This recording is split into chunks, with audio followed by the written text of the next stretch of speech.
C'est ce mardi que la transition devait officiellement prendre fin. C'est en tout cas ce qui figurait dans l'accord entre les militaires au pouvoir et la CEDEAO. Mais depuis quelques semaines, le gouvernement a affirmé que cette date butoir n'était pas tenable.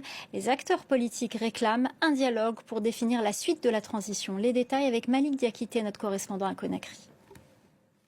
Sur les 10 points clés du chronogramme de la transition devant conduire au retour rapide des civils au pouvoir, seule l'opération de recensement administratif et l'élaboration de la nouvelle constitution ont débuté. Les 8 autres points, notamment la tenue d'un référendum en 2024, comme l'avait annoncé le chef du régime militaire, l'élaboration d'un fichier électoral sont toujours au point mort. Les principaux partis politiques qui dénoncent ce retard soupçonnent les militaires de vouloir rester au pouvoir.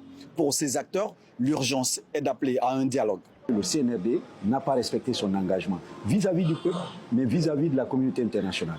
Nous n'avons pas la réaction ni de la CEDEAO, ni de la communauté internationale, ni de personne.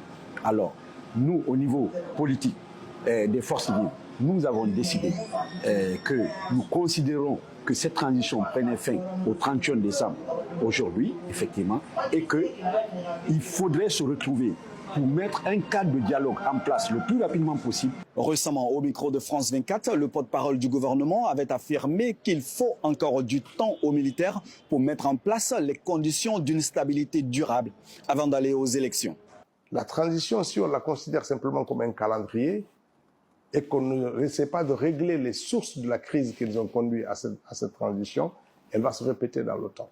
Notre vocation, notre volonté est de dissiper ces malentendus-là et de donner à une société plus réconciliée avec son histoire, plus ouverte au dialogue et plus disposée à travailler ensemble pour son développement, pour dire que oui, des risques de répétition de transition sont éloignés. Les principaux partis politiques du pays opposés à la gestion de la transition ont déjà annoncé qu'ils ne reconnaîtront plus le pouvoir militaire à compter de ce 31 décembre 2024.